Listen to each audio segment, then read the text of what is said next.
História do Serviço Social. A reconceituação e a perspectiva modernizadora com a professora Ruth Correia da Costa. Olá, aluno! Nesse encontro vamos abordar o movimento de reconceituação no serviço social. Também vamos tratar do contexto social do país e do serviço social que lhe dá origem e as perspectivas originárias desse momento histórico. Você vai ver uma análise do que levou ao rompimento com o modelo de serviço social norte-americano e com o paradigma positivista. O apresentador Vinícius Carvalho vai trazer as perspectivas modernizadoras do serviço social reconceituado. Retrospectiva do movimento de reconceituação. Olá, pessoal! No início da década de 60, vivíamos um contexto de grandes discussões em torno da realidade de dependência econômica dos países desenvolvidos. A política estava voltada para os debates e disputas partidárias pela presidência da República. Neste contexto, os movimentos sociais ganharam as ruas. As mobilizações se intensificaram, materializando os anseios da sociedade, que eram muitos. Entre eles, o direito à terra, o desemprego e a falta de segurança no mercado de trabalho.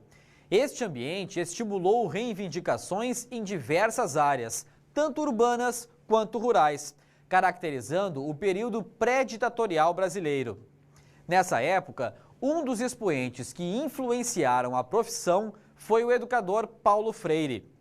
Ele foi o idealizador de uma nova pedagogia para a educação de adultos, particularmente na comunidade operária, com quem os assistentes sociais dividiam suas experiências e questionamentos sobre a realidade.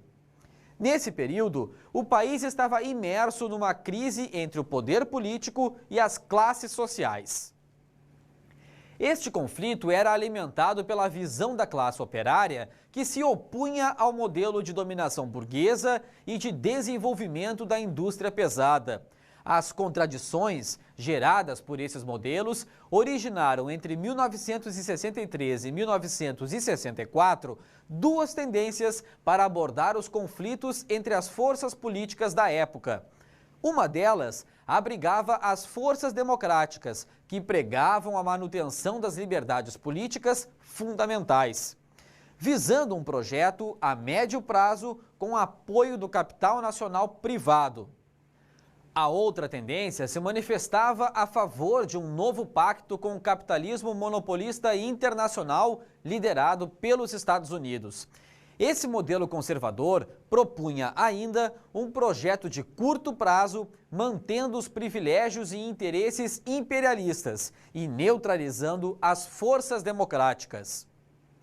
A tendência a curto prazo defendia uma proposta que não muda significativamente o regime econômico capitalista apoiado pela alta burguesia. Com base no binômio segurança e desenvolvimento e respaldado pelo modelo modernizador conservador. E qual foi a solução dada na época? O impasse entre as duas correntes resultou no golpe militar de 1º de abril de 1964. A ação excluiu as forças democráticas nacionais do processo político através de um projeto antidemocrático. Houve o rompimento do populismo. Foi inaugurada uma nova fase de desenvolvimento capitalista com a derrota do fio condutor da construção da cultura brasileira que vinha sendo gestado através dos movimentos sociais.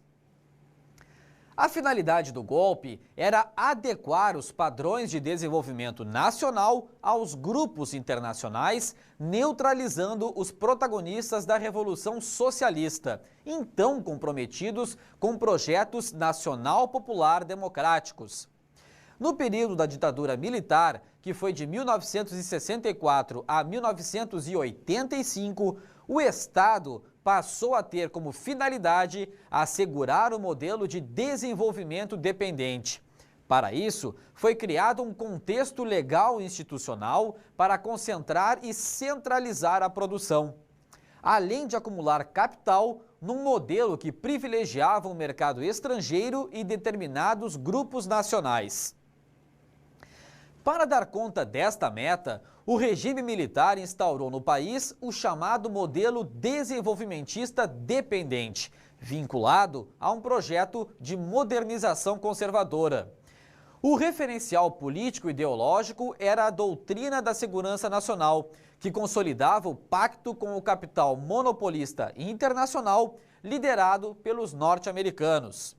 E você sabe como o serviço social se movimentou no início do período ditatorial? A profissão certamente foi afetada na busca de uma identidade teórico-prática própria. Na época, os profissionais vinham reavaliando os referenciais teórico-metodológicos importados e questionando a reprodução e o aumento da pobreza no país. Estes questionamentos levaram à reconceituação filosófica do serviço social. O marco dessa nova postura é a crítica radical à profissão no primeiro Seminário Regional Latino-Americano de Serviço Social, realizado em Porto Alegre, no Rio Grande do Sul. O acontecimento reuniu vários teóricos, como o brasileiro Seno Cornelli, o uruguaio Herman Cruz e o argentino Juan Barreix. Eles tiveram a ideia de estruturar propostas latino-americanas para o serviço social. A chamada Geração 65, liderada por esses teóricos, iniciou o movimento de reconceituação, que deflagrou uma mobilização da categoria em busca de um serviço social nitidamente latino-americano. O movimento foi marcado por dois grupos de profissionais. Um deles era os que questionavam o serviço social importado e buscavam a estruturação de um modelo teórico-metodológico próprio. O outro, influenciado pela Revolução Cubana e pela luta anti-imperialista dos anos 60, adotou uma postura de crítica ao processo de dominação de classes e à burocratização do Estado. Essa segunda tendência buscava uma nova inserção do serviço social junto às classes trabalhadoras de forma articulada. Assim, começou o processo de ruptura com os métodos e a teoria norte-americana na tentativa de adequar o serviço social à realidade latino-americana. Os referenciais foram a ênfase na busca de um marco referencial e teórico para a prática do serviço social e a elaboração de uma literatura autônoma.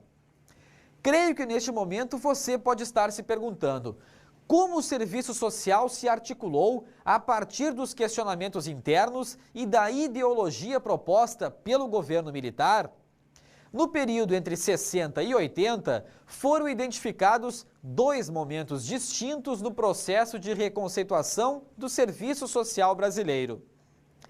O primeiro foi denominado modernizador, que começou em 1965 e foi até 1970. O segundo, que se baseava na fenomenologia e no marxismo, que durou aproximadamente 10 anos, era chamado de alternativo.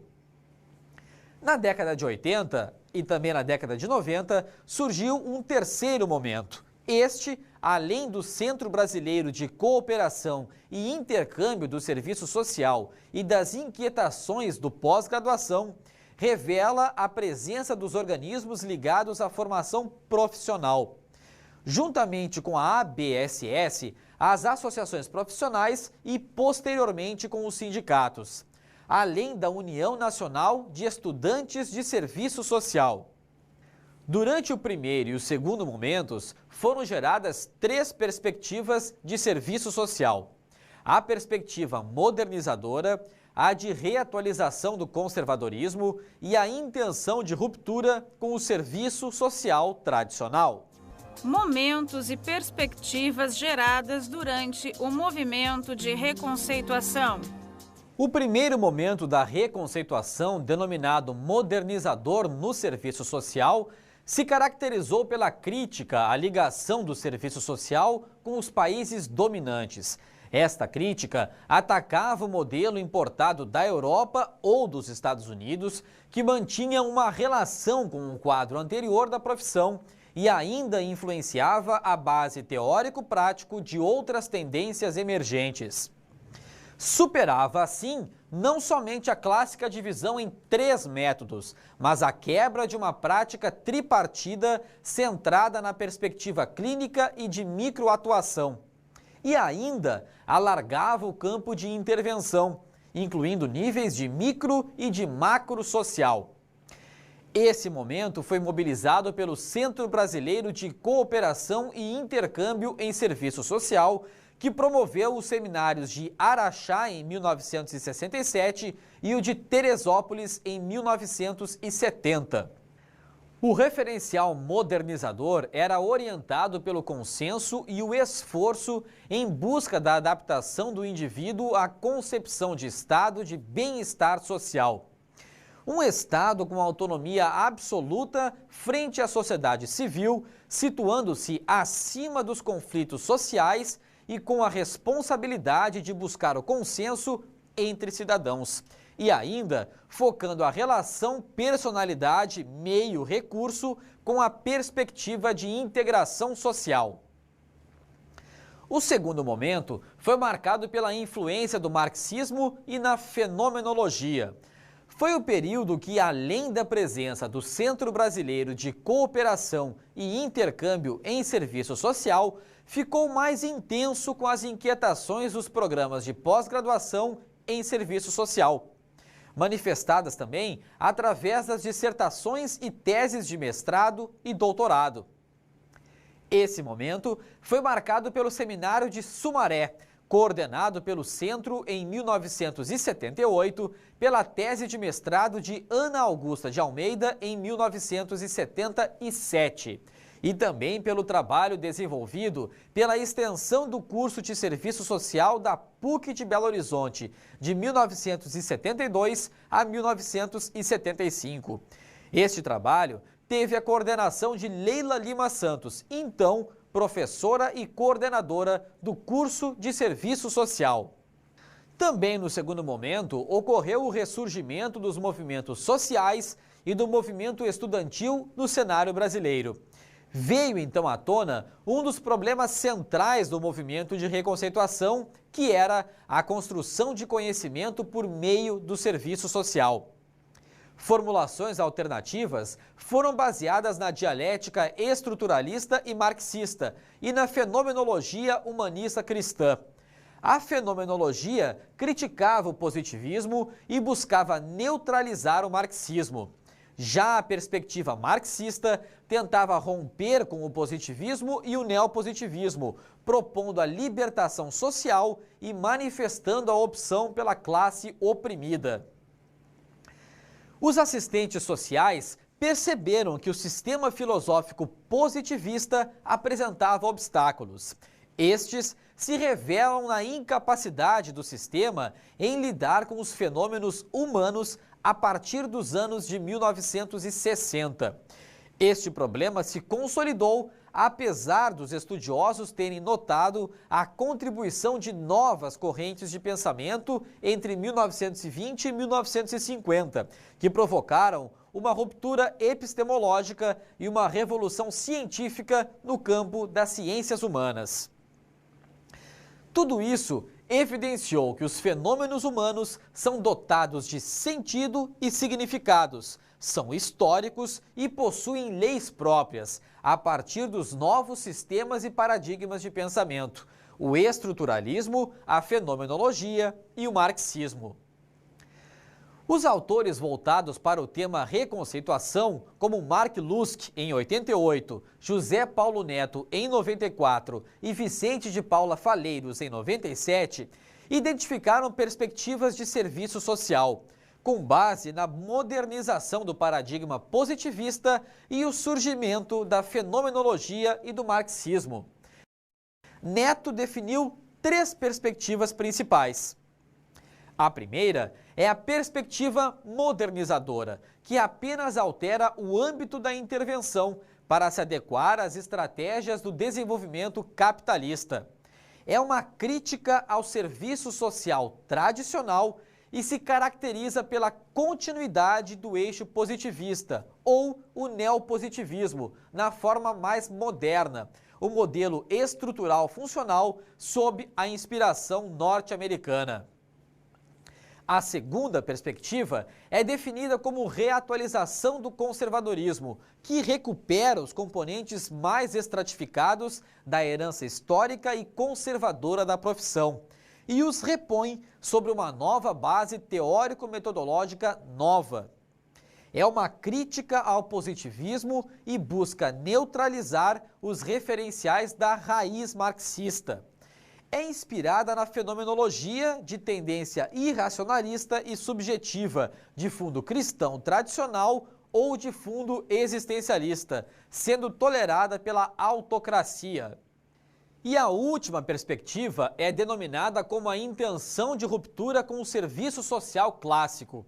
Ela propõe romper com o pensamento conservador e tradicional, apelando para a tradição marxista. Critica sistematicamente o desempenho tradicional e seus aportes teórico-metodológicos e ideológicos. Aparece como oposição à ditadura, com base na dialética estruturalista e marxista, propondo a libertação social e manifestando a opção pela classe oprimida. Os três autores que produziram conhecimento sobre o movimento de reconceituação questionavam os elementos constitutivos do serviço social, como a relação teórico-prática, objeto, objetivos e metodologia, e buscavam desenvolver uma nova teorização. Então, em um primeiro momento, eles aprofundaram o referencial positivista e, no segundo, buscavam um novo quadro referencial e histórico da profissão, mais adequado à realidade e negação da orientação profissional neutra. Esta proposta se baseou no estudo das demandas socioinstitucionais do serviço social e da formação profissional do assistente social. Identificaram-se ainda, neste período, duas correntes contrapropostas. De um lado, a defesa da intervenção estatal através do planejamento, propondo uma metodologia básica, partindo do positivismo, que é o paradigma anterior. E do outro lado, a tendência se manifestou através de modelos de ação e reflexão dos sujeitos para mudar situações socialmente incômodas. Isso foi proposto por novos paradigmas. A linha do materialismo histórico e dialético, apoiado no estruturalismo e no marxismo, e a linha personalista, baseada na fenomenologia. O marco referencial teórico deste contexto é o marxismo e a fenomenologia como novos modelos e métodos de construção do conhecimento. O movimento de reconceituação reflete as contradições das lutas sociais, onde se confrontam tendências como a de conciliação e de reforma, a que propunha apenas modernizar e minimizar a dominação e a que defendia a transformação da ordem vigente. A perspectiva modernizadora, década de 60, início de 70. A perspectiva modernizadora teve como principais documentos os de Araxá, em 67, que se ocupou com a teoria do serviço social, e os de Teresópolis, em 70, que conformou uma metodologia para a profissão em consonância com Araxá. A consequente perspectiva foi gestada no momento em que o país havia sofrido o golpe de 64 e era então governado pelos militares. Nessa época, o Brasil apostou na proposta de desenvolvimento econômico a curto prazo, com utilização do capital estrangeiro. O período pós-Segunda Guerra Mundial é tensionado pela Guerra Fria entre norte-americanos e soviéticos, contrapondo o mundo capitalista e o bloco socialista, além da expansão da economia industrial internacional. Esse contexto influenciou o acirramento das desigualdades sociais provenientes do trabalho sob as bases taylorista e fordista. Modelos industriais caracterizados pela produção em série para o consumo massivo e uma divisão rígida de tarefas entre executores e planejadores. No Brasil, o ambiente estimulado pelo Estado capitalista fez a burguesia perceber que podia utilizar o serviço social nas questões assistenciais, uma vez que a prática vinculada à igreja não parecia ser suficiente. Assim, o serviço social foi incorporado como um instrumento de controle social, atuando nas políticas setoriais compensatórias que estavam sendo reformuladas como o INPS, a LPA, a FUNABEM, o PIS/PASEP e o FGTS. Foi o momento em que o governo militar buscou garantir o desenvolvimento econômico através do projeto desenvolvimentista dependente. As políticas se tornaram cada vez mais ligadas ao sistema produtivo, atuando na correção das distorções entre produção e consumo, com um caráter compensatório. Surgiu então a necessidade de programas voltados para a complementação de salário. O abatimento dos custos de operação afastou a população marginalizada do processo de participação. Isso resultou na deteriorização progressiva da classe trabalhadora.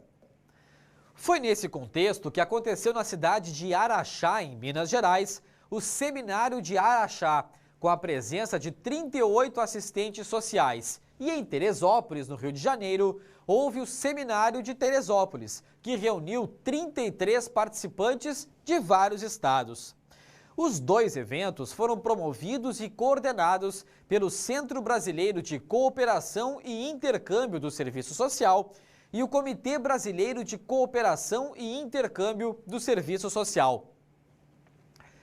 O documento de Araxá foi traduzido para as línguas espanhola e inglesa. Foi constituído de 3 capítulos. O primeiro aborda a teoria, o segundo, a metodologia da ação, e o terceiro examina a realidade brasileira. O documento rompe com os métodos de serviço social tripartido, que considerava caso, grupo e comunidade. E identificou também as funções de microatuação, como o atendimento direto à população e a administração de serviços e benefícios. Também a macroatuação, com ações de planejamento e políticas sociais. O texto foi divulgado entre os profissionais da área em 1968 nas 6 regionais do Centro Brasileiro de Cooperação e Intercâmbio do Serviço Social, em reuniões que tiveram a presença de 741 assistentes sociais. O documento de Teresópolis é composto por 2 partes. A primeira trata dos fundamentos e da metodologia do serviço social, onde Sueli Gomes Costa questionava a teorização de Araxá, identificando-a como conservadora. Na segunda, José Lucena Dantas defende uma metodologia a partir de uma abordagem sistêmica, que vem de encontro à proposta de Araxá. Dantas foi considerado o profissional de ponta da perspectiva modernizadora. Além de dar um método para a profissão, ele proporcionou uma complexidade maior, redefinindo o objeto de intervenção como as situações sociais problemas. E definiu que as intervenções em nível micro e macro possuem uma relação direta entre profissionais e seus sistema cliente. Dantas também defendeu que o método profissional é um método geral ou básico e se constitui de 2 categorias básicas de operação, o diagnóstico e a intervenção planejada. Quanto aos grupos A e B, que trataram da concepção científica e da aplicação metodológica do serviço social a partir da modernização, foi concluído que ambos tomaram como referencial teórico a proposição de Dantas e a descreveram como aplicação prática. O documento foi divulgado para 958 assistentes sociais das regionais do Centro Brasileiro de Cooperação e Intercâmbio do Serviço Social. Segundo José Paulo Neto, o documento de Teresópolis traz a manutenção do processo do serviço social em relação à perspectiva modernizadora, determinando um avanço dos resultados do documento de Araxá. Então, Se Araxá consagrou a teorização, Teresópolis cristalizou, através da metodologia, a chamada modernização conservadora, proposta pela autocracia burguesa no período da ditadura militar. Em relação à teorização do serviço social, o documento de Araxá, embora tenha sido esse o seu objetivo, não aborda o tema explicitamente. A questão acabou reduzida a uma abordagem técnica operacional em função do modelo básico de desenvolvimento modernizador. Ao tentar esgotar a concepção teórica, ela veio revestida tecnicamente no referencial estrutural funcionalista. Ainda, tanto no documento de Araxá quanto no de Teresópolis, ficam na penumbra as questões teóricas e ideoculturais, reequacionando assim o tom do humanismo liberal abstrato. A proposta dos documentos se ajusta plenamente ao ambiente próprio da modernização conservadora, conduzida pelo Estado ditatorial em benefício do grande capital. E suas concepções teóricas são de fundo estrutural funcionalista, com ideologia de reformismo conservador. A formulação constitutiva de Teresópolis para o serviço social brasileiro possui um triplo significado no seu processo de renovação profissional. Aponta para a requalificação do assistente social, define nitidamente o perfil sociotécnico da profissão e a inscreve no circuito da modernização conservadora vigente no país. Nesse encontro, tratamos sobre o movimento de reconceituação no serviço social, período que se evidenciou muitos questionamentos entre os profissionais. Você também viu o contexto social do país e do serviço social que deu origem ao movimento de reconceituação, além das perspectivas desencadeadas no serviço social e das razões que desencadearam o rompimento com o modelo norte-americano e o paradigma positivista vigente no Brasil. Bons estudos e até o nosso próximo encontro.